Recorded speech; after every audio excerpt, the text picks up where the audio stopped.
Shalom Bapak Ibu yang diberkati Tuhan, kita jumpa kembali dalam FWF Osaka Film Monumental Fellowship, obrolan santai keluarga Allah. Kita akan belajar firman Tuhan malam hari ini, eksposisi 1 Korintus 9, yang akan dibawakan oleh hambanya, Pastor Elia Yusak dari Salatiga. Kita akan awali dalam doa. Saya mohon kesediaan Pastor Leo Robi untuk memimpin dalam doa. Silakan, Pastor Leo Robi. Ya, terima kasih. Mari kita berdoa mengucap syukur. Kasih-Mu selalu tercurah buat setiap kami, Tuhan. Terima kasih, anugerah-Mu lebih dari cukup. Terima kasih malam hari ini. Yang percaya bukan kebetulan, kami selalu boleh diajar akan kebenaran yang mendidik kami, mengingatkan kami, meluruskan setiap kehidupan kami sesuai dengan kehendak Tuhan. Malam ini kami siap diajar oleh kebenaran firman Tuhan. Berkati Pastor Elia yang akan memberkati firman Tuhan buat setiap kami. Roh hikmat, wahyu pengertian ada dalam hidupnya juga buat setiap kami, sehingga kami boleh mengerti setiap kebenaran firman Tuhan, karena kebenaranlah yang memerdekakan setiap kami, Tuhan. Terima kasih, kami menyiapkan hati yang baik, pikiran yang baik, tanah yang baik, jiwa yang baik untuk kami kita boleh akan kebenaran firman Tuhan pada malam hari ini. Terima kasih Tuhan, segala pujian, hormat, syukur hanya bagi-Mu. Dalam nama Yesus kami berdoa, kami ucap syukur, haleluya. Amin. Terima kasih Bu Ayu, silakan. Terima kasih Pastor Robi. Saya serahkan kepada hambanya Pastor Elia Yusak. Oke, ya. Selamat malam semuanya. Terima kasih buat waktunya kembali bisa berbagi. Malam hari ini saya diberi kesempatan untuk berbagi di 1 Korintus 9, eksposisi ini.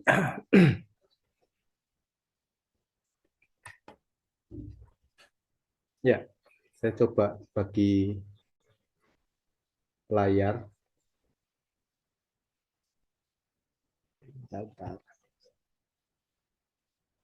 Ya, sudah bisa? Nah, 1 Korintus 9, ya secara urutan pasti sebelumnya 1 Korintus 8 gitu kan. Nah, tapi ternyata narasi yang ada di 1 Korintus 9 itu memang terkait dengan apa yang ada di 1 Korintus 8 secara tidak langsung. Baik, maaf kata, secara langsung dan secara tidak langsung. Secara langsungnya adalah memang ini jadi sequence atau narasi yang Paulus hendak sampaikan gitu. Khususnya tentang keberadaan orang-orang percaya di Korintus dan tentang keberadaan dirinya. Secara langsungnya seperti itu, bagaimana mereka mesti bersikap, bagaimana mereka mesti bertindak, dan bagaimana mereka mesti menunjukkan sebagai orang percaya yang berbeda di tengah-tengah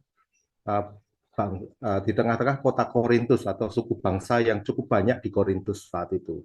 Cara tidak langsung memang tampaknya kalau kita baca kayak dua konteks yang berbeda. Di 1 Korintus 8, Paulus berbicara soal persembahan kepada berhala gitu kan. Nah, tetapi ketika kita gali, memang ada keterkaitan dengan apa yang hendak Paulus sampaikan di 1 Korintus 9. Tapi memang kalau membaca begitu saja ya kayak nggak ada kaitannya, nggak secara langsung kelihatan gitu.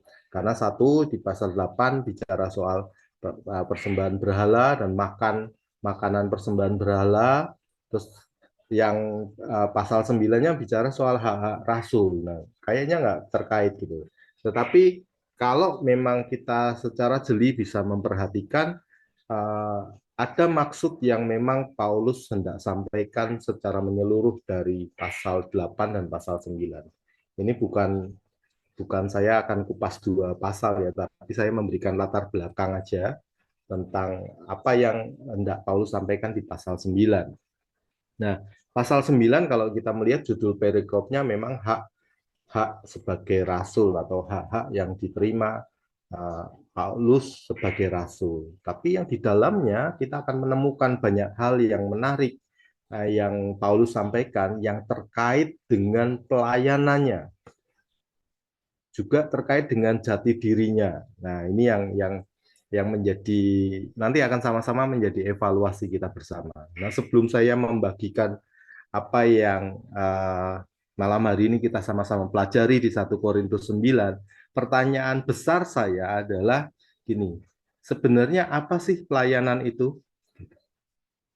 Kenapa kok kita sebegitu disibukkannya dengan pelayanan? Kenapa kok kita eh, jadi orang yang lain ya, berbeda dengan orang-orang yang ada di sekitar kita kan? Mereka kayaknya ya nggak terlalu peduli atau tidak terlalu antusias dengan pelayanan, dengan bahkan dengan kekristenan gitu. Orang-orang di sekeliling kita, orang-orang gereja bahkan itu mungkin tidak memiliki minat sebesar yang kita miliki, ya kan? Kalau di FBF ini ada kelas atau sesi 2 yang bisa berjam-jam sampai tengah malam, itu membahas banyak hal, juga belajar firman Tuhan. Sebegitu sebegitu pentingkah itu hal-hal itu, ataukah sebegitu perlukah mengerti atau memahami pelayanan gitu kan, sampai kita menyediakan waktu, menyediakan segala hal untuk pelayanan. Jadi itu jadi sebuah pertanyaan yang menarik untuk setiap kita yang ya mungkin kita bukan aktivis lah atau kita bukan siapa-siapa di dalam gereja, tetapi ketika kita ditanya sebenarnya apa itu pelayanan? Nah, jawaban-jawaban kita akan mengarah kepada jawaban-jawaban aktivitas gitu kan. Aktivitas ya mulai dari yang sekedar keterlibatan kita di gereja sampai aktivitas di atas mimbar. Terus kemudian melompat lagi aktivitas di luar mimbar, di luar gereja dengan segala macam, mulai dari sosial sampai aktivitas-aktivitas yang kita sebut sebagai aktivitas misi dan segalanya. Nah, kita akan mendefinisikan pelayanan dengan hal-hal yang berupa aktivitas dan itu tidak salah gitu. Tetapi kalau kita balik lagi ke pertanyaan mendasarnya, apa itu pelayanan buat diri kita? Apa itu pelayanan buat saya sendiri, buat hidup saya, itu apa itu pelayanan? Nah, malam hari ini kita akan melihat bagaimana Paulus mendefinisikan makna pelayanan gitu. Dia sudah mencapai apa saja yang kita ketahui tentang dunia pelayanan. Bahkan kalau boleh dikatakan dari statusnya Paulus bahkan bisa berkata, aku sudah mencapai pada identitas sebagai rasul gitu. Aku sudah melakukan banyak hal dan apa yang aku lakukan itu juga membuahkan hasil gitu kan. Tetapi ketika kita menilik lebih dalam, Paulus ternyata menyadari satu kenyataan pelayanan yang dia benar-benar apa ya sadari betul, dan itu yang membuat motif pelayanannya atau motif aktivitasnya menjadi berbeda dengan orang-orang yang ada di sekelilingnya, dengan orang-orang yang dikenal oleh jemaat Tuhan pada saat itu, dan guru-guru yang lain atau rasul-rasul yang lain. Nah, mungkin malam hari ini kita jadi bisa belajar sekali lagi untuk memaknai apa itu pelayanan, apa itu pengabdian kita kepada Tuhan, gitu kan? Pelayanan selalu terkait dengan aktivitas dengan sesama kita. Di pelayanan tidak diarahkan ke Tuhan secara langsung, tetapi yang benar pelayanan itu sebenarnya arahnya kepada sesama, ya, bukan kepada Tuhan, tetapi lebih banyak kepada sesama. Kepada Tuhan itu personal, dan kepada Tuhan itu lebih mengarah kepada penyembahan kita, bukan pelayanan kita, tapi penyembahan kita. Nah, ya, kita nanti akan lihat banyak hal yang menjadi evaluasi yang menarik buat kita, menjadi pembelajaran yang menarik buat kita untuk melihat bagaimana Paulus kemudian menceritakan dan kemudian mengaplikasikan apa yang dia sebut sebagai pelayanan. Ya, saya langsung aja. Pertama, nah, sebagaimana judul perikopnya bicara soal hak dan kewajiban rasul, tetapi yang dibahas di dalam pasal 19 ini dari ayat 1 sampai 27 itu isinya banyak hak-hak yang Paulus sampaikan. Alasannya kenapa? Alasannya karena nanti kita akan tahu bagaimana Paulus ini ternyata kesuksesannya juga diragukan. Pencapaian-pencapaian yang Paulus yang kita mungkin sehari ini bisa bangga, wah keren ya Paulus ya pelayanannya kayak gini. Tapi pada saat di mana Paulus hidup, apa saja yang Paulus lakukan itu tidak semua orang sepakat dengan Paulus. Tidak semua orang sejalan dengan Paulus, bahkan banyak yang meragukan Paulus. Nah, kita akan lihat ya. Jadi latar belakangnya tadi saya sudah sampaikan bahwa ini terkait dengan kedagingan dan penyembahan berhala. Secara langsung dan tidak langsung nanti terkait juga dengan pasal 9 karena akan bicara soal integritas, akan bicara soal arah kehidupan kita, akan bicara soal motif juga. Ya, kalau kedagingan itu di pasal 8 itu kan ada banyak jemaat ternyata bermasalah apa? Mereka itu kompromi, gitu. Kompromi dengan penyembahan berhala yang ada di sekeliling mereka, terus kemudian mereka merasa bahwa identitas mereka itu ya apa? Ya sama dengan orang-orang lain. Nah, disitulah Paulus ngomong nggak sama kamu, gitu. Nah, kedagingan terus kalau kita tarik sampai ke pasal 9, itu nanti kita akan ketemu di situ ada orang-orang yang ternyata dalam motif pelayanannya, dalam motif kinerjanya dan aktivitasnya itu tidak lebih adalah mencari kedagingannya, punya motif-motif kedagingan. Dan penyembahan berhala kalau dimaknai secara alegoris, ya mereka menciptakan orang-orang sekelilingnya pemuja-pemuja terhadap diri mereka sendiri. Dan ini yang Paulus sedang bicarakan dan sedang kritisi. Itu. Makanya saya katakan secara langsung dan secara tidak langsung pasal 8 itu berbicara juga di pasal 9. Nah, kita akan melihat bagian per bagian dari pasal 9 ini. Bagian yang pertama nanti kita akan tahu apa ya, curhatnya Paulus atau pergumulannya Paulus gitu. Atau Paulus bahkan sampai memberikan pernyataan-pernyataan retorika yang sebenarnya cukup menyedihkan sampai dia ngomong seperti itu. Tetapi ya faktanya Paulus menyatakan itu dan perlu menyampaikan hal itu. Dan itu akan kita lihat di pasal 9 ayat 1 dan sampai ketiga. Terus kemudian kita juga akan melihat bagaimana Paulus menyatakan hak-haknya sebagai rasul. Lalu kita akan belajar tentang prinsip-prinsip layanan.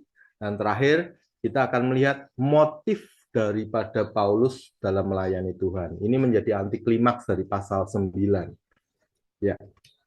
Nah, sebelum kita belajar soal apa yang Paulus sampaikan tentang hak-haknya, kita akan lihat dulu status Paulus itu dari ayat 1 dan 2 itu dia bicara bahwa aku ini rasul ya, kata Paulus ayat 1 dan 2 itu bilang seperti ini, bukankah aku rasul? Bukankah aku orang bebas? Bukankah aku telah melihat Yesus Tuhan kita? Bukankah kamu adalah buah pekerjaanku dalam Tuhan? Bayangin, dalam satu ayat 4 pertanyaan, dan itu pertanyaan yang saya pikir kayak orang gelisah, kayak orang yang gundah gitu.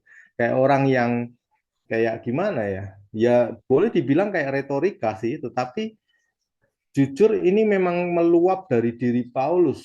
Kenapa? Karena Paulus pada saat itu benar-benar mengalami orang-orang itu ragu sama Paulus.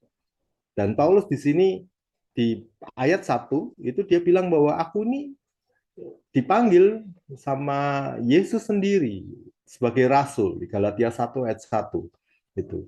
Terus apa yang Paulus kerjakan? Jelas dia menyebarkan Injil gitu kan, sampai ada buah-buah dalam pelayanannya. Terus kemudian kita juga tahu bagaimana pengaruh Paulus di dalam perjanjian baru.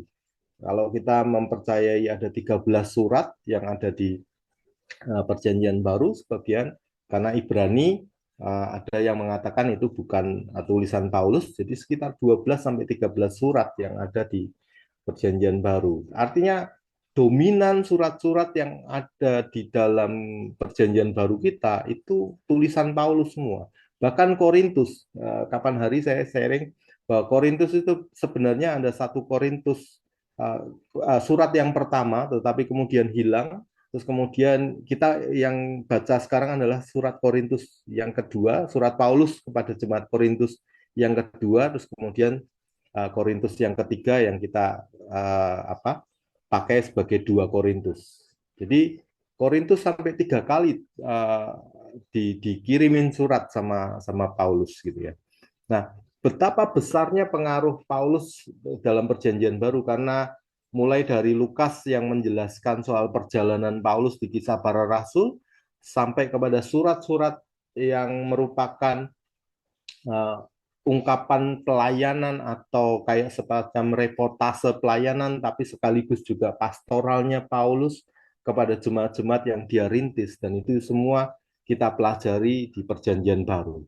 Dan jelas Paulus menjadi bagian penting dari para rasul karena pada pertemuan Kisah Rasul 15 ketika jemaat berkembang dengan munculnya banyak orang-orang non-Yahudi yang bergabung dengan jemaat Tuhan pada saat itu, muncul banyak isu, lalu mereka mengadakan sidang Yerusalem, sidang pertama di Kisah Rasul 15, dan setelah sidang itu Paulus dan Barnabas memutuskan untuk mengambil tindakan sebagai misionaris, dan itu kita kenal sebagai perjalanan misi yang pertama dari Paulus.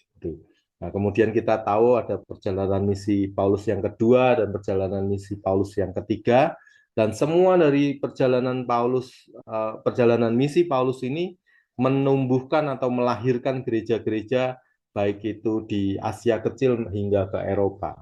Itu yang kita tahu bagaimana Paulus ini statusnya bukan orang biasa.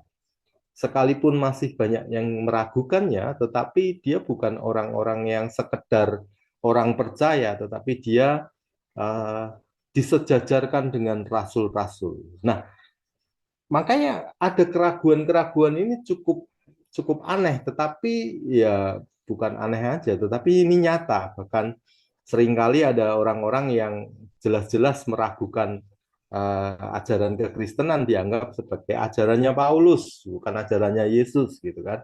Nah, ini keraguan-keraguan yang terhadap status Paulus. Saya mencatat ada 4 keraguan. Yang pertama, Paulus diragukan statusnya sebagai rasul karena dia tidak termasuk bagian dari rasul asli. Memang ketika 11 rasul itu berkumpul, Yudas Iskariot sudah mati, lalu mereka bersepakat bersama harus ada yang menggantikannya. Nah, kemungkinan ada kandidat-kandidat gitu kan. Tetapi pada saat itu kan Paulus belum jadi rasul gitu. Dia malah jadi penganiayanya. Nah, malah diputuskan dengan undi, Matiaslah yang menggantikan Yudas Iskariot sebagai bagian dari 12 rasul gitu. Nah, makanya ada orang yang meragukan kan Paulus bukan rasul, bukan 12 rasul asli itu. Itu keraguan ini ya ada juga yang menyebarkan gosip itu.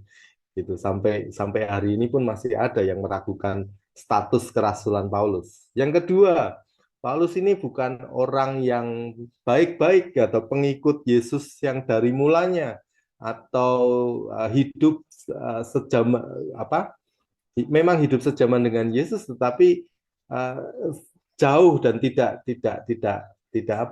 berinteraksi langsung dengan Yesus. Bahkan dia adalah penganiaya, gitu, penganiaya jemaat, penganiaya gereja Tuhan pada saat itu. Dan sebagai bekas penganiaya, orang tentunya ragu. Bahkan ketika pertobatan Paulus pun semua orang meragukan pertobatan Paulus. Ananias yang diminta untuk mendoakan Paulus atau Saulus pada saat itu pun masih bertanya, benar nggak orang ini gitu kan? Benar nggak orang ini benar-benar bertobat? Jangan-jangan jebakan ini gitu. Nah, keraguan-keraguannya, apalagi dengan bekas penganiaya, bekas apa ya, penjahat lah ya. Menurut orang Kristen awal pada saat itu masuk menjadi bagian mereka, wah jangan-jangan mata-mata ini untuk membantai kita semua. Itu keraguan yang wajar, keraguan yang pantas sekali ditimbulkan pada jemaat mula-mula. Ya, sama seperti kita lah. Kalau ada orang yang kita tahu dari kecil atau dari masa lalunya cukup buruk, ketika tiba-tiba masuk di lingkungan kita, di lingkungan gereja kita, nggak serta-merta kita mengiyakan gitu kan. Nggak serta-merta kita mengglorify dan berkata, wow, Tuhan mempertobatkan anak yang hilang. Nah, ini kesalahan gereja juga sih.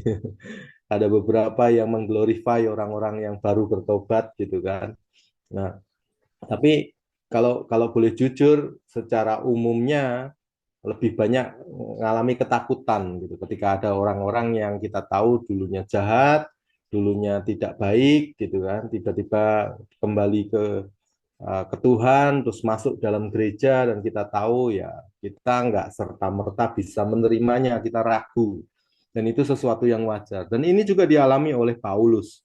Paulus sebagai penganiaya, bertobat, terus kemudian masuk dalam ruang lingkupnya jemaat Tuhan mula-mula, dan mereka semua tentu meragukan.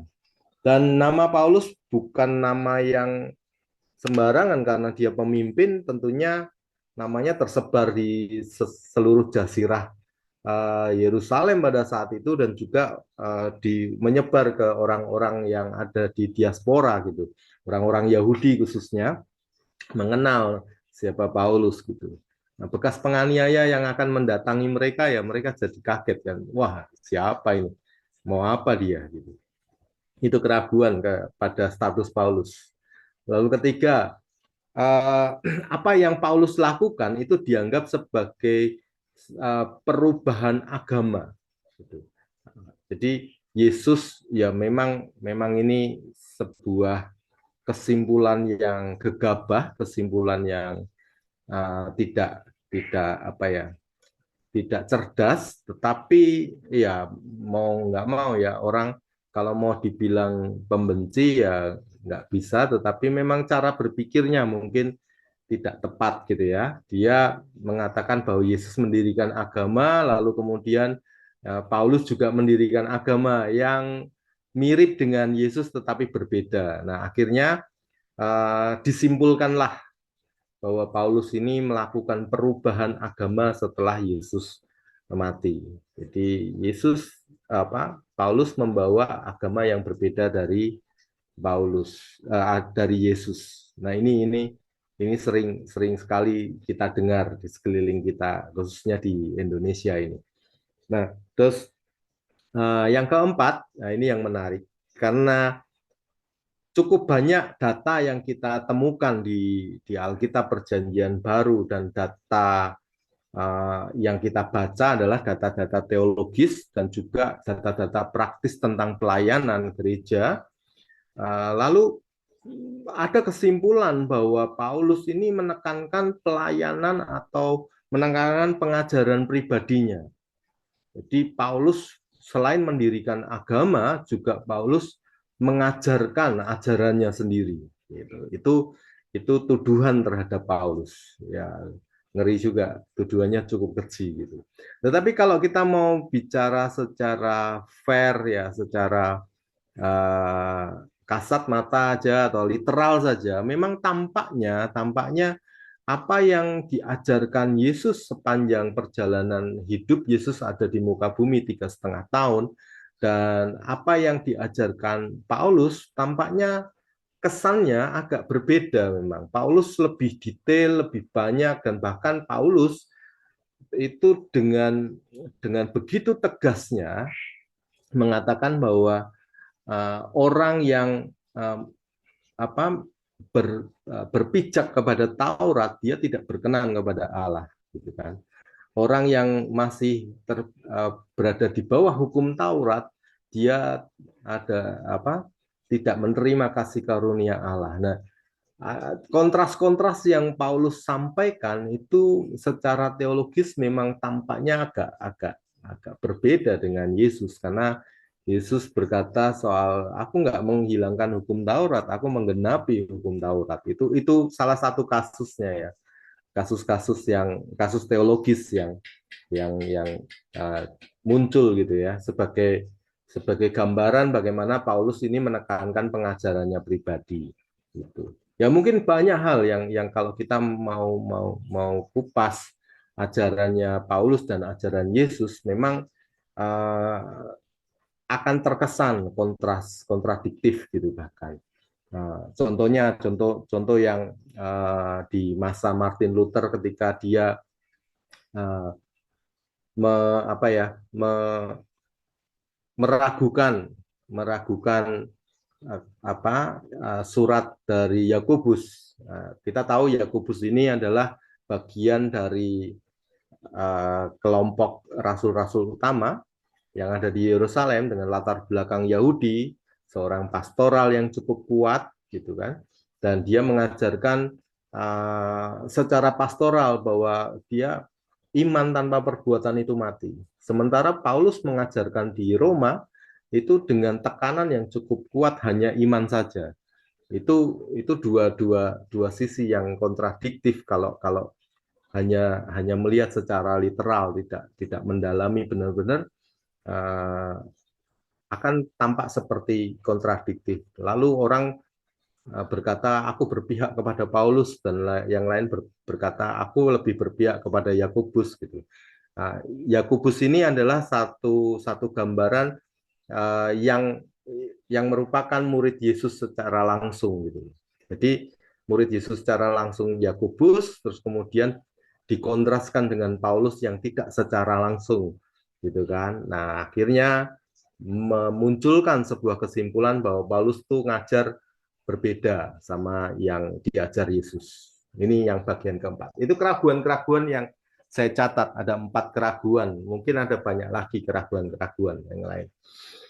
Dan rasul-rasul pada saat itu juga pastinya mengalami masa kegelisahan ketika Paulus terlibat aktif di dalam kelompok mereka. Sampai ada saya baca sebuah buku ya dengan mungkin latar teologianya lebih liberal gitu. Dia memberikan gambaran gini, pada masa-masa gereja awal itu sudah terjadi kubu-kubu gitu, kubu Yahudi dan kubu non-Yahudi. Dan kubu-kubu ini karena kepentingannya itu saling bersaing dan saling saling menjatuhkan. Jadi terjadi politisasi di dalam gereja awal. Dan memang yang terbukti menang itu gereja non-Yahudi karena gereja Yahudi tidak banyak berkembang, tapi gereja non-Yahudi itu berkembang begitu pesat sampai ke Eropa, bahkan sampai kepada kita, itu akibat dari gereja non-Yahudi. Dan kalau ditilik, ya menurut buku ini ya, kalau ditilik ya memang konflik awalnya terjadi di gereja mula-mula, di mana kelompok-kelompok itu sudah ada, di mana sekterian gitu ya. Orang-orang berkumpul menurut jenisnya itu sudah ada gitu. Dan itu pun juga dialami Paulus ketika berhadapan dengan jemaat Korintus gitu. Nah, keraguan terhadap status Paulus, status kerasulan Paulus ini juga salah satu gambaran juga yang ada di gereja mula-mula, sekterian yang ada di gereja mula-mula pada saat itu. Bahkan gereja yang dirintis oleh Paulus sendiri itu mengalami sekterian seperti ini. Ada yang berpihak kepada Apolos, ada yang berpihak kepada Petrus, ada yang berpihak kepada Yohanes, ada yang berpihak kepada Yerusalem, ada yang berpihak kepada Paulus. Nah, ini muncul berbagai macam kelompok-kelompok dan benar-benar Paulus pusing ngadepi orang-orang yang seperti ini, yang pada akhir akibatnya Paulus sendiri diragukan kerasulannya karena ada kelompok-kelompok yang seperti itu. Ya, tetapi ada sebuah kesaksian yang luar biasa yang kita bisa baca di Alkitab kita, kesaksian dari Petrus. Petrus menuliskan di suratnya 2 Petrus 3 ayat 15 dan 16, dia di sana mengakui tentang kerasulan Paulus dan mengatakan menganggap surat-suratnya itu bagian dari wahyu Allah. Ini sesuatu yang luar biasa.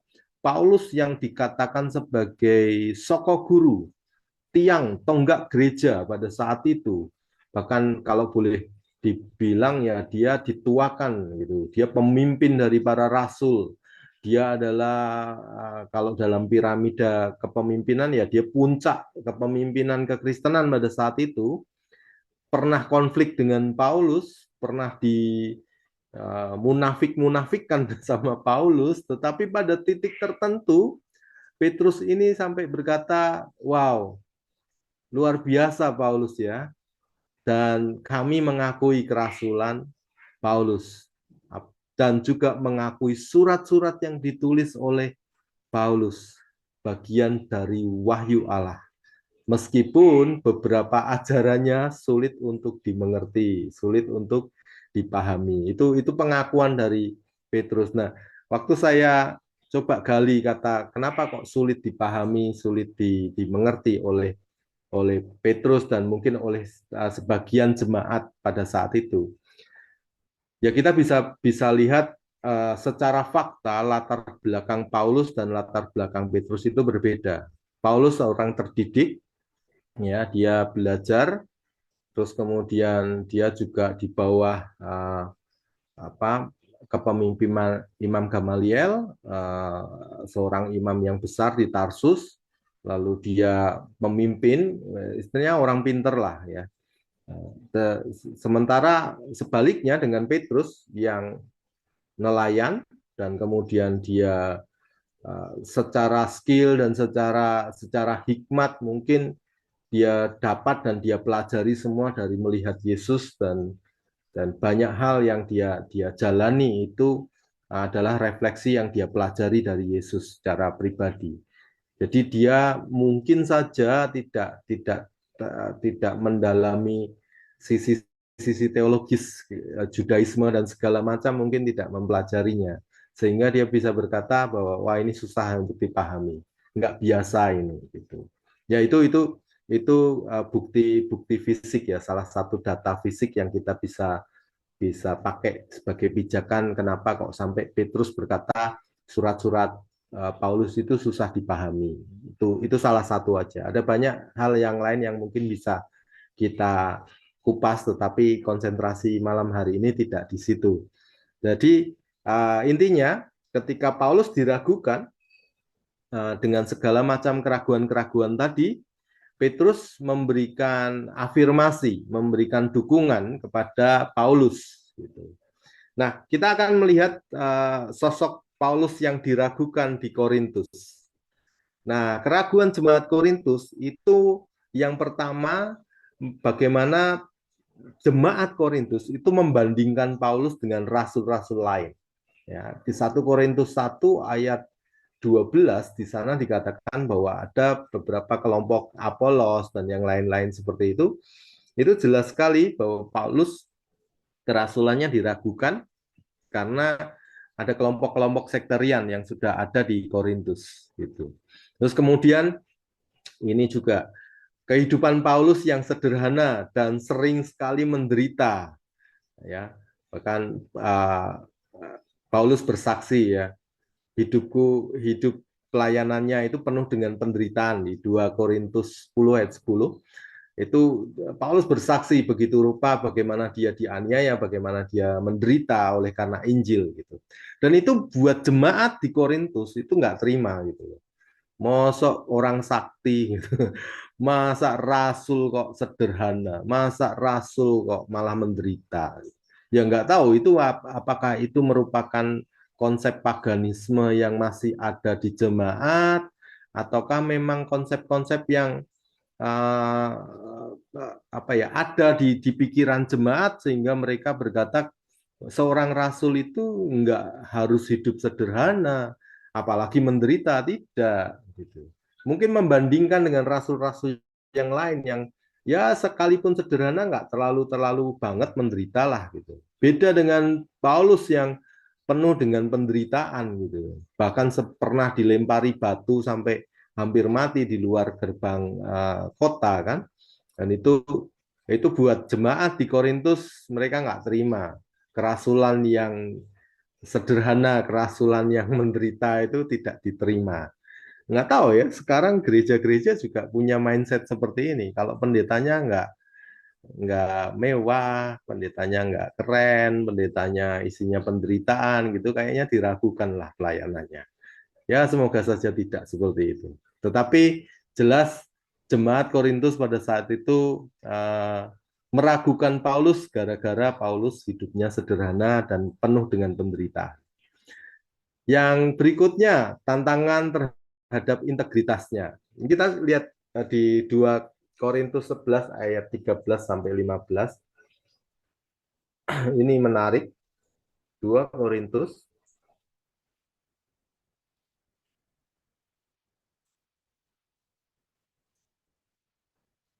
11 ayat 13. Ya, Alkitab kita berkata seperti ini, sebab orang-orang itu adalah rasul-rasul palsu, pekerja-pekerja curang yang menyamar sebagai rasul-rasul Kristus.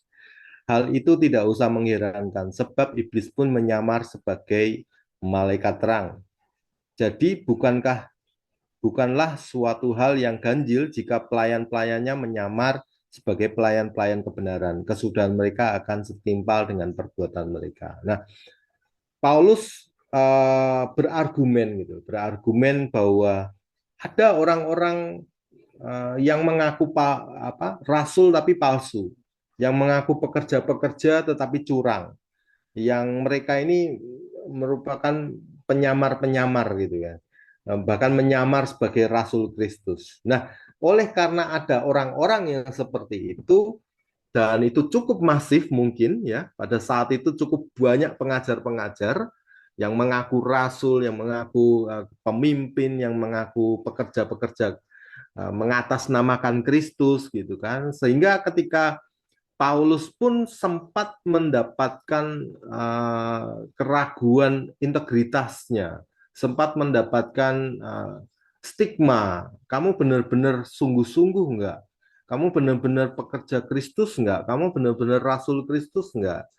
Jadi memang karena banyaknya pemimpin, banyaknya pekerja, banyaknya pelayan-pelayan pada saat itu yang motifnya macam-macam, nah, akhirnya imbasnya atau dampaknya ke Paulus juga, sehingga integritasnya juga dipertanyakan oleh jemaat pada saat itu. Ya ini salah satu efek saja sih, tetapi ini sesuatu yang menarik loh. Ada banyak orang di sekeliling kita yang mengaku sebagai pengajar. Mungkin ya jarang-jarang kita dengar orang yang mengaku rasul gitu ya.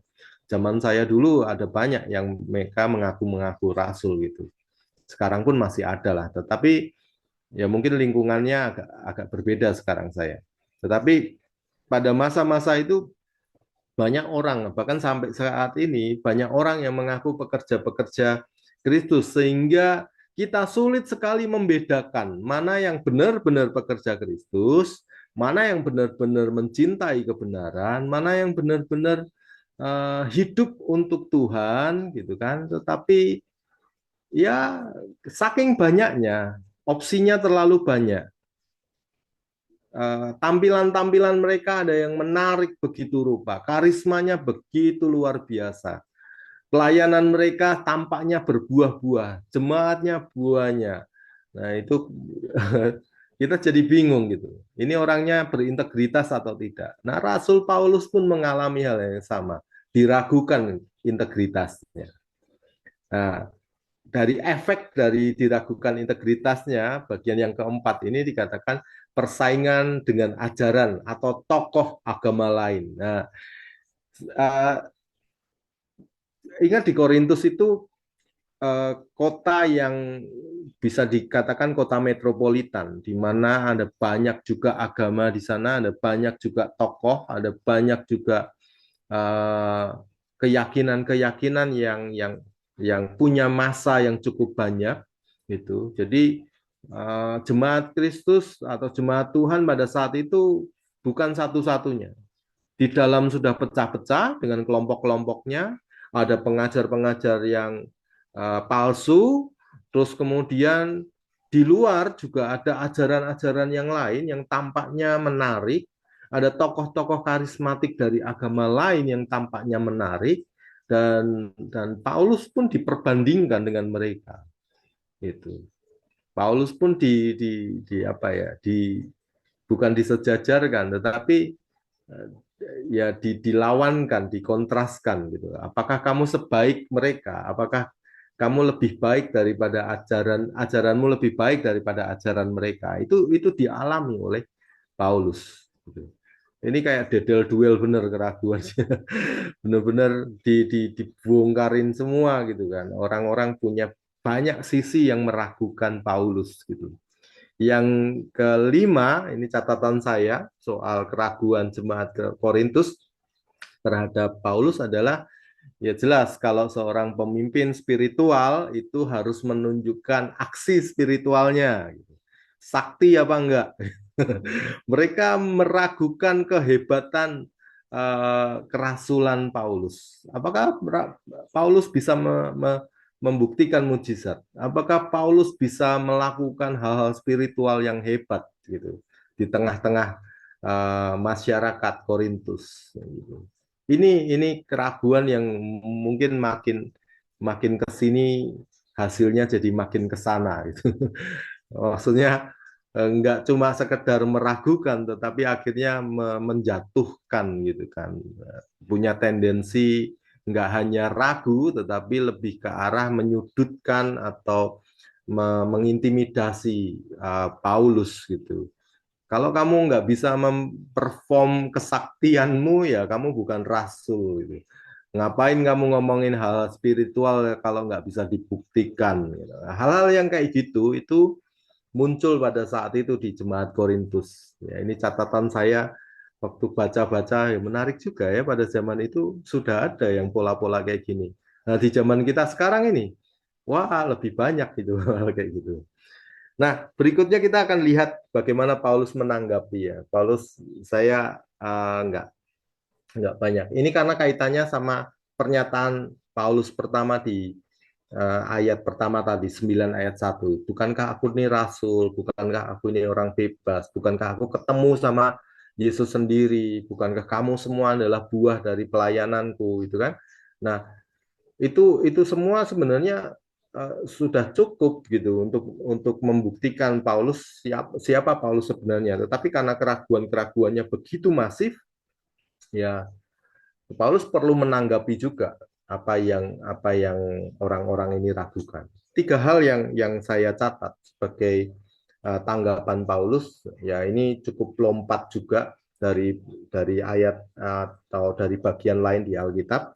Yang pertama, Paulus mengakui, ini catatan Alkitab, dia mengakui bahwa dia mendapatkan panggilan langsung dari Tuhan, Tuhan Yesus, ya. Di Galatia 1 ayat 1, terus kemudian di 1 Korintus 9 ayat 1, ketika dia bertanya, bukankah aku rasul? Itu sebenarnya Paulus sadar bahwa dia itu rasul gitu. 1 Korintus 1 ayat 1 pun dia mengatakan dari rasul Kristus Yesus gitu kan. Galatia 1 ayat 1 juga mengatakan seperti itu gitu. Rasul ini artinya orang yang diutus ya.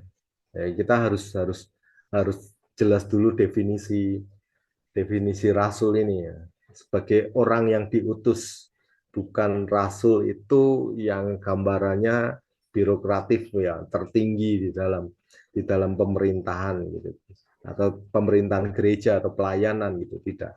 Ini rasul ini lebih kepada orang yang diutus. Aku ini orang yang diutus, punya mandat sebagai utusan secara khusus gitu. Nah, ini pembicaraan yang harusnya di awal tadi yang harus saya sampaikan duluan ya, kata rasul ini dulu, apostol gitu. Jadi bukan soal birokrasi ya, bukan struktural birokrasi bahwa rasul itu di puncak di atas, tidak, tetapi lebih kepada orang yang diutus. Dan Paulus menyatakan bahwa dirinya adalah orang yang diutus langsung oleh Tuhan Yesus sejak perjumpaannya dengan Yesus Kristus di perjalanan di Damsyik. Ketika dia bertemu dengan Yesus, itu perjalanan yang mengubahkan kehidupannya, dan dia tahu sejak titik itu dia dipanggil oleh Tuhan untuk memberitakan kabar baik, untuk memberitakan Injil. Tetapi awal-awalnya tentunya Paulus mengalami sebuah proses di mana dia diragukan dan segala macam, sampai titik di mana dia tahu bahwa dia dipanggil untuk orang-orang non-Yahudi. Sekalipun hatinya untuk orang-orang Yahudi itu diungkapkan di Roma 9, dia menyampaikan bahwa aku ini sebenarnya pengen untuk bisa melayani orang-orang Yahudi, tetapi kayaknya aku tidak diterima di sana. Dan dari situ aku paham bahwa Tuhan memanggil aku untuk melayani orang-orang di luar Yahudi, orang-orang non-Yahudi. Dan itu kesadaran Paulus, kerasulan Paulus, panggilan Paulus, dan itu dia tahu betul dan dia catat betul. Dia sampaikan kepada jemaat Tuhan pada saat itu. Ya. Yang kedua, kita juga melihat bagaimana Paulus juga perform karunia-karunia rohani dan mujizat. Ya. Dan kita lihat di 2 Korintus 12 ayat yang ke-12. Ya. Segala sesuatu yang membuktikan bahwa aku adalah seorang rasul telah dilakukan di tengah-tengah kamu dengan segala kesabaran oleh tanda-tanda mujizat dan kuasa-kuasa. Paulus mungkin nggak banyak omong, tapi saking sekalinya dia menanggapi, dia ngomong, kalian semua udah lihat lah, gitu. Nggak usah saya ceritakan detail-detailnya, gitu. Nggak usah saya kasih kesaksian detail-detailnya, saya sudah ngapain aja. Tetapi kalian semua sebagai saksinya bahwa di tengah-tengah kamu dengan segala kesabaran, itu artinya kan apa ya, nggak heboh gitu ya, nggak heboh gitu. Memang mujizat itu harusnya nggak heboh sih, harusnya ya alamiah gitu, terjadi untuk orang-orang percaya. Jadi dengan segala kesabaran oleh tanda-tanda mujizat, mujizat-mujizat dan kuasa-kuasa itu dinyatakan sama Paulus bahwa Paulus memang sudah perform itu. Tapi ya dasarnya orang kadang-kadang dibutakan oleh keraguan, bahkan mungkin dibutakan oleh kebencian, nggak lihat lagi itu gitu. Ya jangan-jangan kamu melakukan itu dari iblis gitu ya. Ya sama seperti Yesus ketika perform atau melakukan mujizat-mujizat di tengah-tengah bangsa Israel. Orang-orang Farisi kan ngomong, wah kamu melakukan mujizat itu pasti dari kuasa gelap gitu kan. Ya Paulus ngalami juga. Ada orang-orang yang meragukan, tapi Paulus memberikan tanggapan, dasarnya orangnya benci, dasarnya orangnya nggak mau lihat kebenaran, ya sudah, mereka tetap aja membenci. Mau dibuktikan apa lagi? Kalau orangnya sudah ditutupi oleh kebencian. Yang tanggapan yang ketiga ini yang menarik. Paulus mengatakan bahwa penderitaannya atau apa yang dialami yang dilihat oleh orang-orang sebagai sebuah penderitaan itu adalah bukti otoritas. Ini sangat luar biasa. Saya lihat ayatnya. 2 Korintus 12 ayat 9.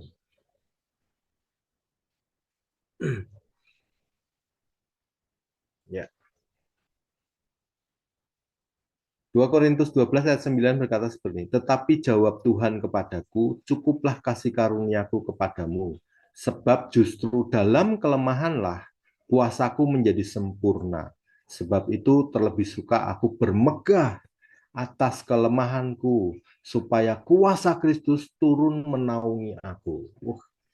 Ini sebuah hikmat, sebuah pewahyuan, sebuah kesadaran, sebuah pengertian, sebuah pemahaman yang luar biasa yang Paulus mau sampaikan sama kita. Dia bilang gini, dalam kelemahan-kelemahanku, aku ingin kuasa Kristus itu nyata. Bukan kekuatanku lagi, bukan kemampuanku, bukan hikmatku, bukan kebisaanku, bukan segala yang aku tahu, tidak. Tetapi bahkan dalam kelemahan, penderitaan, bahkan dalam situasi yang sangat menyulitkan, aku ingin Kristusnya yang dinyatakan. Ini keren, ini luar biasa sekali. Jadi Paulus menyatakan kerendah hatian itu dari sebuah pergumulan. Dia bergumul, dia jelas dia berkata, Tuhan kan mestinya kan bisa kan Tuhan. Ini bisa lah, saya bisa ngatasi lah Tuhan. Ini mampu lah ngatasi. Tetapi dalam dialognya dengan Tuhan, Tuhan berkata, cukuplah kasih karuniaku. Karena aku pengen, kamu tahu, kelemahanmu itu aku pakai untuk menyatakan kuasaku. Itu kata Tuhan. Dan Paulus ngomong, yes, aku terima itu Tuhan. Dalam dunia pelayanan, orang yang lemah, orang yang tidak mampu, itu pasti lebih direndahkan, bukan ditinggikan.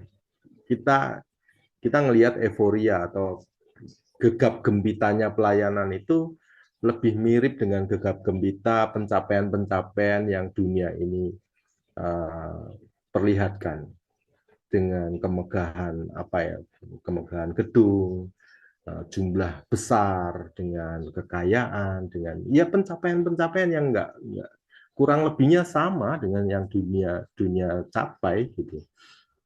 Dan itu dikatakan itulah yang diberkati Tuhan, itulah pelayanan. Nah, di ayat ini justru Paulus menunjukkan sebaliknya.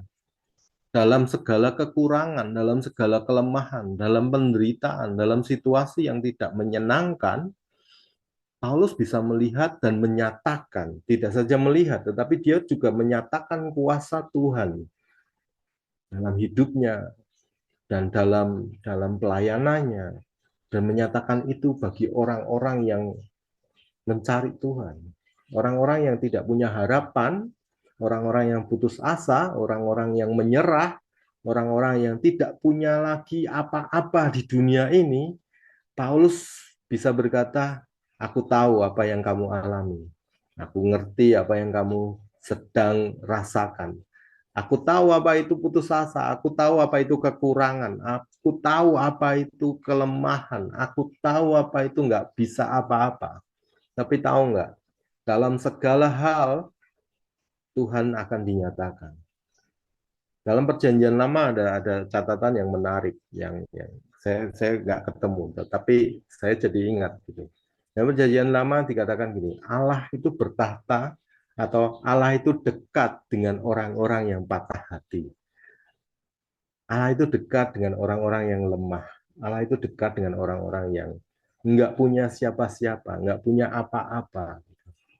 Dan itu menjadi satu perenungan yang menarik buat kita, bahwa hal-hal yang selama ini menjadi kemegahan dunia itu tidak menarik minat Tuhan. Tuhan lebih berminat pada orang-orang yang bukan siapa-siapa, bukan apa-apa. Bahkan orang-orang yang berkata, aku tidak bisa, aku tidak mampu.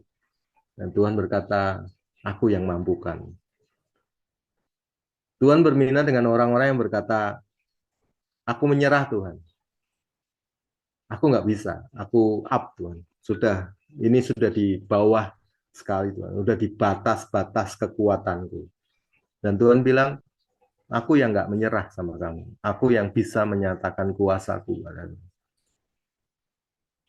Itu jadi perenungan yang menarik untuk kita secara pribadi ataupun di dalam pelayanan-pelayanan kita. Kemarin saya sempat membaca satu artikel yang menarik ini.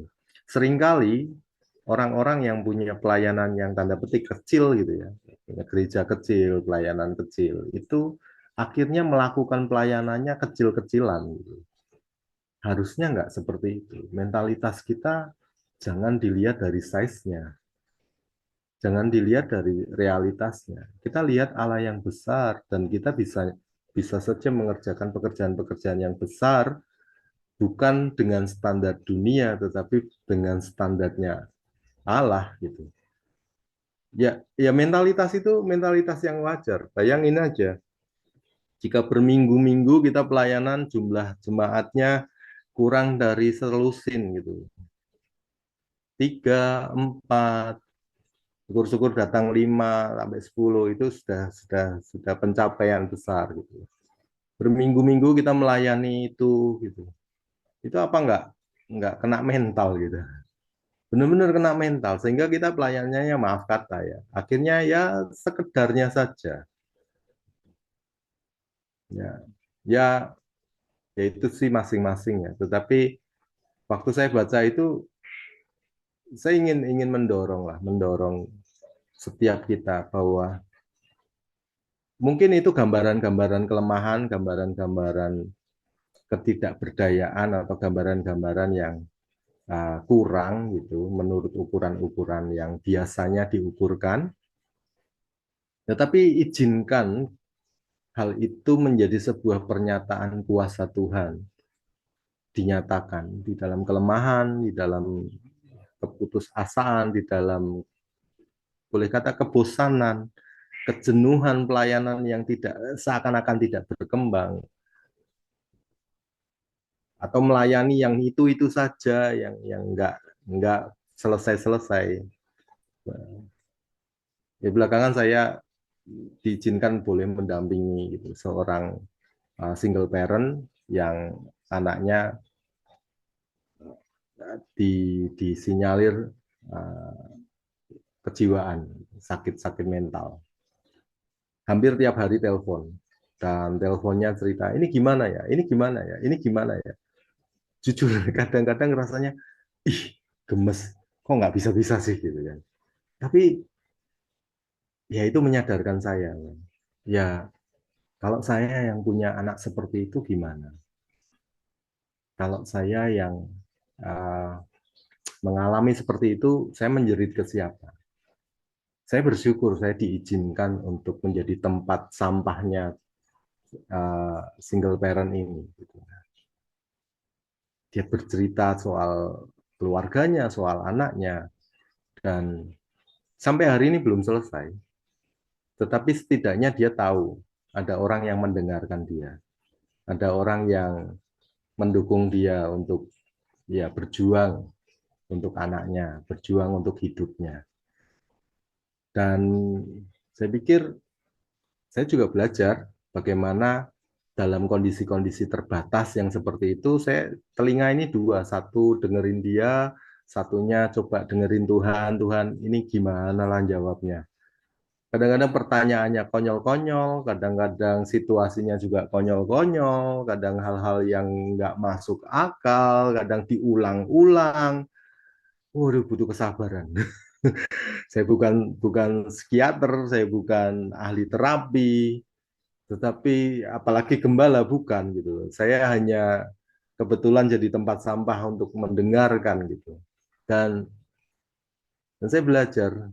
Saya nggak tahu apa-apa, saya nggak bisa, tetapi jadi tempat untuk mendengar itu saja cukup buat buat saya bisa menjadi berkat buat dia. Dan saya bersyukur kalau itu boleh berlangsung dalam hidup saya. Ya bukan sesuatu yang hebat yang perlu diceritakan mestinya, tetapi saya sedang menceritakan di sekeliling kita ada banyak orang-orang yang mengalami kelemahan-kelemahan, ada banyak orang-orang yang mengalami keputusasaan dan rasa-rasa yang menyerah gitu, apalagi segi ekonomi dan segala macam. Ya. Mereka mau menjerit ke siapa lagi kalau tidak kepada orang-orang yang mereka lihat sebagai orang-orang percaya. Mereka lihat orang-orang yang punya Tuhan, gitu, istilahnya. Nah, kita punya Tuhan. Kita mungkin nggak nggak ngalami seperti mereka. Kita bisa jadi penopang mereka. Kita bisa jadi penolong buat mereka. Kita bukan Tuhan buat mereka, tetapi ya kita bisa mengerti apa itu kelemahan dan mengarahkan mereka kepada Tuhan sebagai kekuatan buat hidup mereka. Itu. Ya, jadi Paulus dalam segala kelemahannya, dalam segala keterbatasannya, dia menyadari kuasa Tuhan nyata dalam kehidupannya. Dan itu sebagai tanggapan Paulus. Kalau orang-orang meragukan kehidupan Paulus yang sederhana, yang penuh dengan penderitaan, Paulus justru menanggapinya sebaliknya.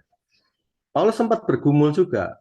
Ya, ini sesuatu yang fair, yang luar biasa. Ah, apa surat Paulus ini menyingkapkan hal yang luar biasa soal pribadi Paulus. Paulus mengatakan, Tuhan kalau bisa lah, kalau bisa nggak gini-gini amat lah. Jangan suka kasih apa penderitaan terus gitu, sekali-sekali lah gitu kan. Mungkin itulah yang hendak Paulus sampaikan. Tapi dalam dialognya Tuhan berkata, cukuplah kasih karuniaku. Ya, dalam hal-hal yang kamu alami, kuasaku nyata. Dan itu membuat Paulus berkata, aku sepakat Tuhan. Dalam kelemahanku, kuasamu yang akan dinyatakan. Ini yang hebat dari Paulus. Ya. Jadi kesimpulannya, kita bisa melihat kenapa terjadi keraguan-keraguan dalam jemaat Korintus, jadi sesuatu yang mengerikan gitu. Yang pertama adalah masalah otoritas dan kepemimpinan di jemaat Korintus. Ini sangat-sangat kompleks dan sekaligus sangat-sangat jadi pembelajaran buat setiap kita untuk melihat bagaimana kepemimpinan di dalam gereja dan dalam pelayanan. Yang kedua, alasan-alasan teologis, sosial, dan budaya itu seringkali memunculkan keraguan, memunculkan banyak hal yang akhirnya tidak jadi selaras tentang dengan pemberitaan Injil itu sendiri. Gitu. Ya. Yang ketiga adalah Paulus itu melayani dan dia siap menderita demi Kristus dan demi Injilnya. Dan kita sudah lihat itu banyak tadi. Nah, inilah yang Paulus katakan di 1 Korintus 9 ayat 3. Dia berkata, inilah pembelaanku terhadap mereka yang mengkritik aku. Dia bilang memang kenyataannya ada yang ngeritik dia, memang kenyataannya ada yang meragukan dia, memang kenyataannya ada yang hendak menjatuhkan dia. Memang kenyataan gitu. Tetapi Paulus mau memberikan tanggapannya. Dan tanggapan berikutnya ini yang menarik dan seringkali disampaikan, yaitu tentang hak-hak kerasulan Paulus. Saya mencatat sebenarnya ada banyak hak-hak yang secara detail ada, misalnya ayat 4 ya, misalnya dia berkata ayat 4 itu gini, tidakkah kami mempunyai hak untuk makan dan minum? Itu saking apa ya, mungkin saking jengkelnya gitu. Saking jengkelnya, mestinya kami itu punya hak loh untuk makan dan minum. Maksudnya pelayanan kami itu bisa dihargai. Ya cuma makan sama minum aja nggak apa-apa lah gitu. Dan itu menjadi hak kami karena kami sebagai pekerja gitu. Dan kamu adalah buah dari pekerjaan kami. Kami berhak untuk mendapatkan imbalan. Nah, imbalan yang Paulus katakan aja sangat simpel, makan dan minum gitu ya. Nah, ini ada beberapa hak yang saya rangkum dari beberapa ayat-ayat yang ada di pasal 9. Yang pertama adalah hak untuk mendapatkan penghidupan dari pekerjaan pelayanan. Ya, itu ada di ayat 4 tadi, ya, makan minum itu termasuk penghidupan. Terus kemudian ayat 6, ayat 7, ya. Terus kemudian ayat 13 sampai 14, ya. Itu Paulus ngomong, kami punya hak atas pekerjaan pelayanan ini. Ayat berikutnya ada hak untuk menikah dan membawa istri. Nah, ini juga curhatan si Paulus gitu. Ayat 5, ini dia ngomong gini. Ayat 5, tidakkah kami mempunyai hak untuk membawa seorang istri Kristen, gitu. Istri kami lah gitu. Dalam perjalanan kami, seperti yang dilakukan rasul-rasul lain. Jadi pada saat itu rasul-rasul lain bawa istrinya dan saudara-saudara Tuhan dan Kefas. Dia langsung nunjuk. Itu lihat, Petrus saja bawa istrinya. Kefas itu kan Petrus. Petrus bawa istrinya kemana-mana. Masa kami nggak boleh? Gitu. Masa aku dan Barnabas yang dikecualikan? Gitu. Artinya sebenarnya dia mau mengatakan gini, kami itu punya hak itu, punya hak untuk nikah. Gitu. Kami juga punya hak untuk dalam pelayanan kami bawa istri. Gitu. Nah, nanti kita akan lihat semua hak ini justru oleh Paulus itu dilepaskan. Gitu. Yang menarik di situ, ya kita mungkin seringlah mendengar Paulus melepaskan hak-haknya, Paulus apa ya, merelakan dirinya bekerja untuk mensupport dirinya sendiri dalam pelayanan dan segala macam gitu. Kita bicara soal haknya Paulus, menggambarkan hak-hak ya dalam pelayanan ya. Ada banyak orang-orang yang ngomong ini, ya ini kan haknya hamba Tuhan, ini kan haknya pelayanan, ini kan haknya orang yang memberitakan Injil gitu. Ya itu memang hakmu, nggak apa-apa gitu. Diterima ya nggak apa-apa. Tetapi ada sikap yang Paulus sampaikan di pasal 9 ini yang mungkin jadi evaluasi buat kita, orang-orang yang berkata, aku punya hak. Gitu kan. Berikutnya, hak untuk tidak bekerja secara sekuler, ayat 15. Di dalam um, pelayanan pada saat itu, rasul-rasul yang lain sudah tidak bekerja lagi, dan sebagian besar dari mereka disupport sama jemaat. Ya. Apalagi mereka rasul-rasul, murid-murid Yesus dan yang merupakan sokok guru itu. Mereka disupport dari jemaat. Dan itu wajar gitu. Dan mereka tidak bekerja, tidak lagi menjadi nelayan. Ya kan kita nggak dengar lagi si Petrus itu jadi nelayan, Andreas jadi nelayan, Thomas nggak lagi melakukan pekerjaan, Matius nggak lagi jadi pemungut cukai kayak gitu kan. Mereka nggak lagi bekerja secara sekuler. Mereka benar-benar menjadi pelayan Kristus, memiliki penghidupan dari pekerjaan pelayanan. Nah, itu adalah hak, gitu. Hak sebagai pelayan Tuhan. Paulus berkata juga, aku punya hak untuk nggak kerja sekuler, tapi dia bilang enggak, aku nggak akan lakukan itu. Nah, ini yang keempat, mengorbankan hak demi efektivitas pelayanan.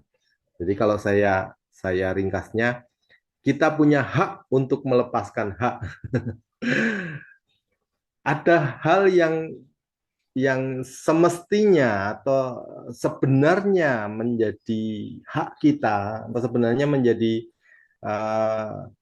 yang sudah sepantasnya kita terima. Tetapi ketika kita menerima itu, kita juga punya hak untuk melepaskan itu. Nah, ini Paulus ngajarin itu di ayat 19 sampai 23. Hak untuk melepaskan hak. Dan yang berikutnya yang saya ringkas, hak untuk mengatur pelayanan. Ya jelas Paulus yang merintis, Paulus yang memimpin jemaat saat itu, dia punya hak untuk ngatur segala macam gitu. Tapi uniknya Paulus kayak nggak otoriter untuk ngatur itu. Gitu. Paulus nggak ngatur kayak seorang organisatoris gitu, birokratif semua. Sebelum ketemu saya harus ketemu sama Timotius dulu, Timotius nanti sampaikan sama sekretaris saya baru ketemu ngobrol sama saya, nanti kalau saya waktunya luang baru nanti saya akan menyelesaikannya gitu. Ya itu memang hak seorang pelayanan gitu kan, seorang yang memiliki pekerjaan pelayanan gitu, apalagi sudah pada taraf yang tinggi gitu kan, itu kan birokrasi ya harus dipenuhi gitu, itu haknya untuk dia bisa mengatur atau melihat lebih jelas di atas gitu kan, bagaimana mengatur semua pelayanan itu berjalan dengan baik gitu kan, jangan diganggu. Tapi Paulus melepaskan itu semua, dan ini yang menarik. Hak itu adalah diterima karena sebagai bentuk penghargaan dan pengakuan. Paulus ngomong, aku ini rasul.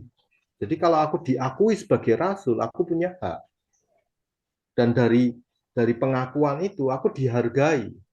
Dihargai ya salah satunya dengan support material, support finance, support penghidupan gitu kan. Nggak cuma sekedar kedudukan, tetapi juga memiliki hak untuk mendapatkan support finance-nya gitu. Dan ini Paulus jelaskan begitu detail gitu. Dia punya hak untuk dihargai, dia punya hak untuk diakui atas kedudukan dan atas pekerjaannya. Dan itu cukup jelas, cukup real karena ada murid-murid, ada buah-buah pelayanannya, ada gereja, ada segala macam. Dia punya hak untuk dihargai, dia punya hak untuk diakui. Tetapi yang sangat-sangat unik dan sangat-sangat jarang kita temui adalah yang Paulus contohkan, yaitu dia melepaskan hak-hak itu.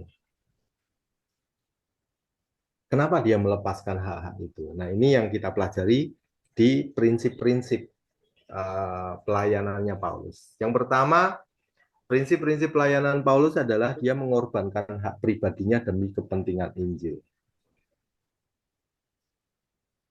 Ini jadi evaluasi. Buat saya juga jadi evaluasi. Mengorbankan hak pribadi untuk kepentingan Injil. Mungkin saya nggak gali-gali lah, ya, nggak korek-korek. Tapi setidaknya pernyataan ini jadi evaluasi setiap kita. Melepaskan, mengorbankan hak pribadi demi kepentingan Injil. Mana yang lebih penting? Kenyamanan pribadi kita atau kepentingan Injil? Mana yang lebih penting? Saya dipenuhi haknya ataukah Injil yang terpenuhkan? Ya, itu jadi evaluasi kita ya. Yang kedua, tidak menggunakan kebebasannya untuk menjadi beban. Ya, Paulus berkata, aku ini bebas. Apalagi dia seorang pemimpin, aku bebas dan aku bisa melakukan apa saja. Tapi aku nggak gunain kebebasan itu dan menjadi beban buat orang-orang lain. Aku tidak menggunakan hakku untuk menjadi beban buat orang lain. Terus kemudian Paulus dalam prinsip layanannya, dia bisa menyesuaikan diri dengan budaya, dengan kebutuhan orang lain. Di sini dia berkata, untuk orang-orang Yahudi, aku akan kumpul dengan orang Yahudi dan menjadi Yahudi. Untuk orang-orang non-Yahudi, aku juga akan bersikap yang seperti orang-orang non-Yahudi. Nggak jaim, gitu. Nggak jaga image. Dia bisa fleksibel, dia bisa adaptif. Untuk apa sih dia lakukan hal ini? Dia cuma mau sebanyak mungkin orang bisa diselamatkan. Sebanyak mungkin orang bisa mendengar Injil. Sebanyak mungkin orang bisa mengenal Kristus. Dia melihat bahwa pelayanan Injil itu sesuatu yang urgent, sesuatu yang penting, sesuatu yang istilahnya dia nggak bisa hidup tanpa memberitakan Injil. Ini yang mungkin nggak kita miliki kayaknya. Paulus melihat itu. Paulus menjadi dia gini, untuk semua aku akan menjadi, bagi semua aku akan menjadi bagaimana semuanya. Jadi kayak kamu mau bikin aku apa saja, aku kan kayak gitu. Demi apa? Demi Injil. Demi apa? Demi pemberitaan Kristus. Demi apa? Demi banyak orang diselamatkan. Lebih banyak orang diselamatkan, aku bersuka cita. Itu hasratnya Paulus. Itu motif hidupnya Paulus. Itu panggilannya Paulus yang paling dalam. Dia mengabaikan hak pribadinya, dia mengabaikan kebebasannya, dia mengabaikan segala sesuatu yang menjadi haknya, segala sesuatu yang menjadi miliknya, bahkan dia demi Injil. Dia rela menyesuaikan diri, fleksibel dan adaptif. Dia melakukan segala sesuatu demi keselamatan orang lain. Nah, ini yang prinsip yang berikutnya. Terus dia mengutamakan pelayanan rohani di atas kepentingan pribadi. Dan pelayanannya disertai dengan disiplin dan fokus yang kepada tujuan. Ini prinsip-prinsip yang ya sering dibicarakan, tapi mungkin malam hari ini dan selanjutnya semoga menjadi evaluasi buat kita. Ya, next bagian yang terakhir. Ada semacam hal, ada pernyataan ayat ini, ayat 23 ini, waktu saya baca agak ya kaget gitu ya. Kagetnya gini, Paulus ini kok seakan-akan motif dia melakukan ini pengen mendapat sesuatu gitu. Dan memang gitu. Dan memang ini yang dia katakan gitu kan. Ayat 23 kan dia berkata gitu, segala sesuatu ini, jadi semua hal itu, dia melepaskan hak, dia melakukan segala sesuatu yang kita tadi sudah bicarakan, itu dia ngomong gini, segala sesuatu ini aku lakukan karena Injil, supaya aku mendapat bagian dalamnya. Agak paradoks ya, agak bingung gitu. Kenapa kok dia ngomong kayak dia nggak punya Injil, atau kayak dia belum mendapat bagian di dalam Injil, kayak dia nggak nggak mendapatkan apa, atau dia melakukan untuk mendapatkan bagian dalam Injil gitu. Apa sih maksudnya? Nah, maksudnya baru dia jelaskan di ayat-ayat setelahnya, ayat 24 sampai ayat 27. Dia menguraikan lewat gambaran mendapatkan bagian itu. Kalau di ayat 24 sampai 27 itu, kalau di dunia kamu mengejar semua hak itu, kamu dapatnya mahkota yang fana. Apa yang bakal hilang. Tetapi kalau kamu mengerjakan untuk Injil, kamu akan mendapatkan mahkota yang kekal. Itu yang dimaksudkan sama si Paulus. Dia ingin mendapatkan mahkota yang kekal. Lu apa Paulus kurang sih sampai pengen mendapatkan mahkota yang kekal? Saya nggak tahu. Tetapi yang jelas, yang kita baca, motif dari Paulus dalam pelayanan itu berbeda dengan apa yang mungkin kita pahami selama ini. Motif pelayanannya, dia ingin mendapatkan bagian kekekalan, bagian mahkota kekekalan. Nggak tahu bentuk mahkota itu seperti apa. Apakah ini alegoris atau maksudnya hanya semacam kiasan gitu, ataukah apa? Saya nggak temukan. Tetapi yang jelas ini yang mendorong Paulus menjadi berbeda. Ini yang di awal tadi saya tanya. Sebenarnya pelayanan itu artinya apa? Atau apa itu pelayanan? Nah, Paulus mendefinisikan pelayanan adalah mengerjakan sesuatu yang kekal. Mengerjakan sesuatu yang kekal, dan itulah yang membuat dia memiliki sudut pandang berbeda, cara hidup berbeda, pelayanan berbeda, dan ya kita menikmati hasilnya hari ini. Tetapi yang jelas yang kita bisa pelajari dari Paulus, dia sangat fokus sekali dengan apa yang dia kerjakan. Dia punya disiplin di dalam pelayanannya.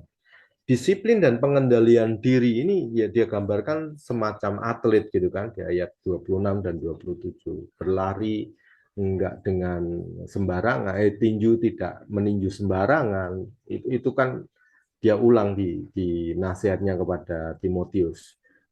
Tapi dia kasih gambaran tentang disiplin dan tentang pengendalian diri. Ini yang tadi saya di awal katakan, bahwa ini secara tidak langsung atau bahkan bisa katakan secara langsung juga terkait dengan yang ada di pasal 8 soal penyembahan berhala dan kedagingan, makan makanan berhala.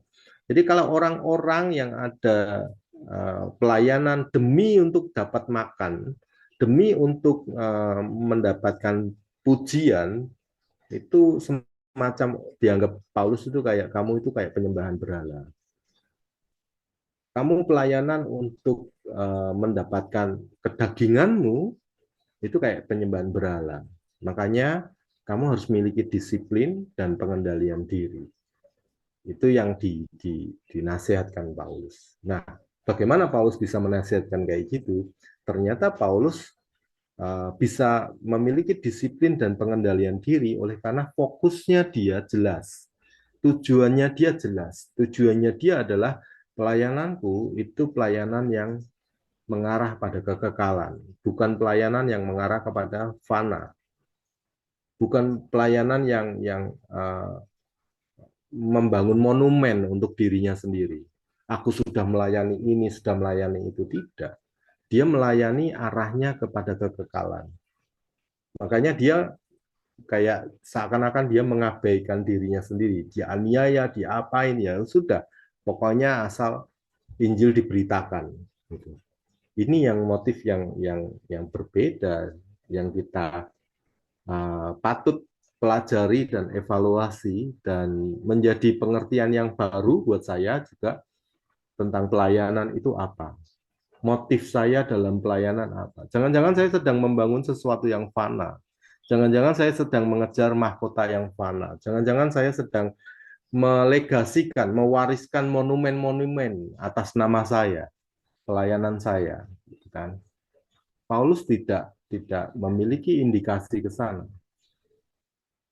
Dia dibilang lemah, dia dibilang eh, mungkin rasul kampungan, gitu. Dia dibilang apa saja nggak masalah. Yang penting Injil tetap diberitakan dan arah tujuan saya jelas. Gitu kan. Paulus ngomong, arahku adalah mahkota yang kekal. Bukan yang aku tinggalkan itu apa, tidak. Bukan apa yang aku bangun itu apa, tidak. Tetapi mahkota yang kekal itu yang menjadi arahku. Ya kiranya apa yang kita bisa pelajari dari 1 Korintus 9 ini bisa menjadi penolong buat setiap kita dalam hidup dan pelayanan kita. Tuhan memberkati. Saya kembalikan Bu Ayu. Tidak usah sampai ke prinsip-prinsip.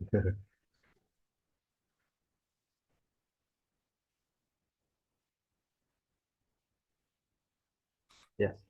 Iya, terima kasih Pastor Elia yang sudah menyampaikan firman Tuhan. Ada pertanyaan dari Bapak Ibu?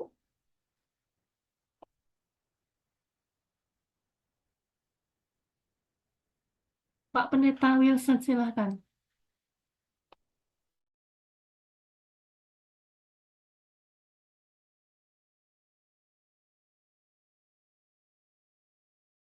Atau Pastor Leo Robi, silakan.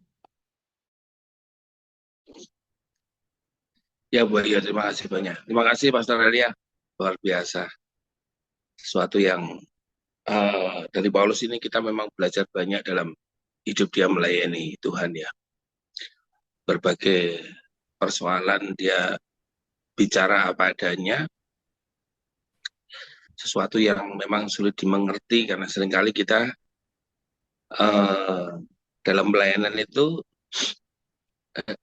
seringkali dominannya kedagingan ya. Tapi bagaimana Paulus memberikan gambaran bagaimana dia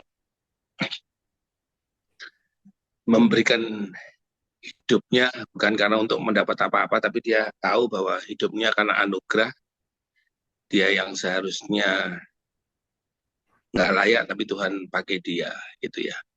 Ya kira-kira gitu, Pastor Elia. Terima Ya. kasih banyak akan apa namanya firman-Nya. Memang dari Paulus ini saya juga jadi saya dapat pengertian gini, Pastor. Kalau biasanya saya ingat ya, jadi berapa tahun yang lalu, sudah sekian, mungkin lebih dari 10 tahun yang lalu, waktu saya merenungkan Paulus ini, ya ini saya ya pribadi gitu ya. Saya bilang Paulus ini luar biasa ya. Kalau dia begitu mengabdinya sama Tuhan itu dahsyat. Jadi kalau saya belajar dari Paulus ini gini, kita melayani sesama, melayani umat, melayani jemaat atau melayani sesama, dan kita ini mengabdinya ke Tuhan, gitu ya. Jadi mengabdi itu mesti ke atas, melayani itu ke bawah. Ya, ya. Ya. Jadi kalau ke atas itu mengabdi, ya mengabdi itu ya apa sudah disuruh sama tuannya ya dilakukan. Kalau misalnya kita pakai kata mengabdi yang di bawah, maksudnya yang misalnya contoh di kerajaan gitu ya, kita mengabdi kepada raja kan melayani raja. Tapi kalau yang mengabdi ini kan kita bukan melayani Tuhan, kita melayani sesama. Tetapi kita bukan mengabdi kepada mereka. Kalau kita mengabdi kepada sesama, mengabdi kepada jemaat, ya kita nurutin apa yang dia mau. Karena namanya mengabdi itu kan menurut memberikan dirinya untuk diperintah, memberikan dirinya untuk melaksanakan apa yang jadi kehendak yang di atas gitu. Jadi Kalau saya belajar dari Paulus ini, yang saya dapat bahwa melayani ya melayani manusia. Kalau saya gembala, saya melayani jemaat, tapi saya mengabdinya bukan mengabdi untuk jemaat, tapi saya mengabdi ke Tuhan gitu. Ya kira-kira gitu Pak Sorelia. Terima kasih banyak. Ya, ya, ya. Terima kasih Pak Robi.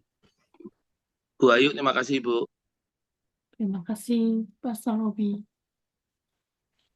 Eh, Bu Christine ada?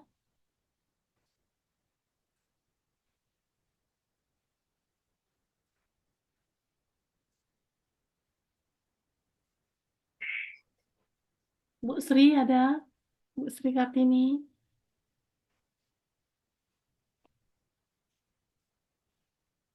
Sudah sangat jelas, Bayu. Oke. Terima kasih Bu Christine. Ya. Makasih, Bapak. Pak Pendeta Wilson.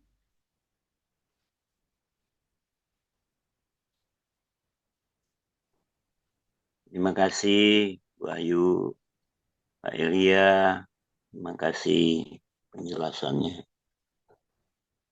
Tuhan berkati. Saya pamit dulu. Sini jam 12 ya. Baik. Oh Di iya. Timika. Pak Elia, Pak Robi, Pak Freddy, Ya, Ya, Jerry terima kasih Pak semua, Pendeta. Ibu. Selamat malam. malam Pak Wilson. Tuhan berkati. Selamat Ya, malam. Yang berkati. malam Pak Wilson. Ya.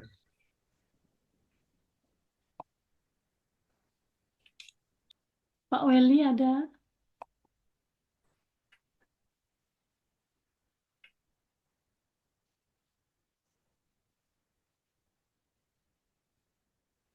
Pak Roni, silakan. Oh, enggak. Itu dulu Bu. Baik. Baik. Pastor Freddy kemana ya?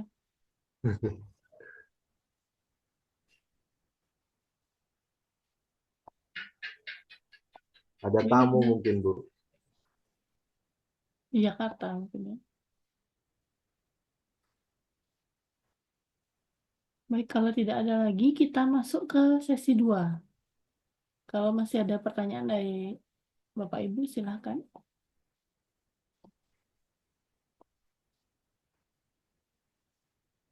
Ya. Mungkin kita tutup dalam doa dulu. Pastor Elia, silakan. Gimana Bu? Kita tutup dalam doa dulu. Saya Oh iya, iya. mohon, Pastor Elia. Ya. Ya, sama-sama kita berdoa. Bapak yang baik, terima kasih.